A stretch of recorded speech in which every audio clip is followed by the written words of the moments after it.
مبروك للشعب المغربي، مبروك للمغرب، أول منتخب عربي يتواجد في دور الثمانية في تاريخ كأس العالم بقيادة مدرب وطني وبقيادة لاعبين رجال، لعيبة بتقاتل من أجل منتخب بلدها ومن أجل عائلاتهم ومن أجل نفسهم.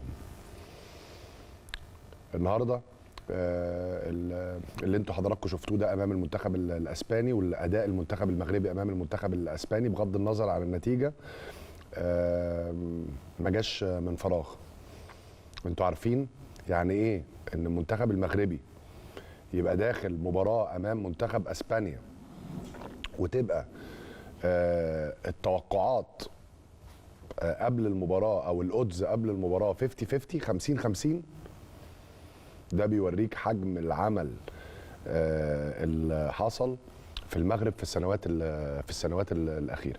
المدرب اللي حضراتكم شايفينه وليد الرجراجي تم تحضيره في المغرب منذ سنوات لقياده المنتخب الاول في الوقت المناسب، ولما حان الوقت المناسب قرر مسؤولو الكره المغربيه باعطائه الفرصه فورا دون اي تردد، واعطائه الفرصه بثقه. وجاي بديل لمين؟ جاي بديل لمدرب كبير خليلوزيتش. وقدر وليد الرجراجي بذكائه انه يجمع اللعيبه كلها والمجموعه كلها على قلب رجل واحد. وتقدر تشوف النهارده من قتال اللعيبه وتعويض الغيابات والاصابات والجيم بلان اللي حطه وليد الرجراجي ونفذه اللاعبون على ارض الملعب، حاجه مشرفه جدا، حاجه مشرفه. ومش عايز تخليها تحبطنا، عايز اخليها تدينا امل ان احنا طالما الاخوه المغاربه قدروا ان هم يوصلوا للنجاح اللي هم وصلوا له النهارده، احنا كمان نقدر. ليه لا؟ ليه لا؟ على شرط ما نبصش لتاريخنا بس، على شرط نحط مصلحه مصر ومصلحه بلدنا قبل اي شخص وقبل اي نادي، قبل اي شخص وقبل اي نادي. مصلحه المنتخب لازم هي اللي تغلب جوه مخنا، واحنا بنفكر ان دايما كلنا نشتغل نشتغل لصالح نادينا، ده عادي، ولكن كلنا يبقى عندنا هدف واحد، ان المنتخبات الوطنيه تقدر ان هي تنافس في اعلى مستوى، واحنا مش اقل من المغرب. والله العظيم احنا ما اقل من المغرب.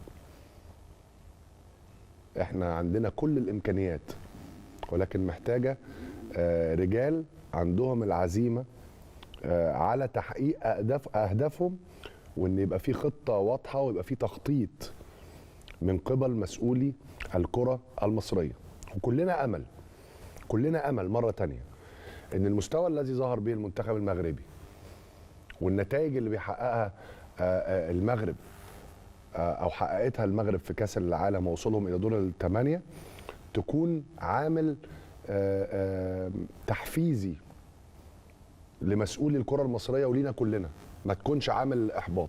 مش عايزكم تاخدوا النتيجه بتاعت مباراه المغرب وتاخدوها في سكه الاحباط، بالعكس احنا كمان نقدر، بس جه الوقت ان احنا لازم نخطط.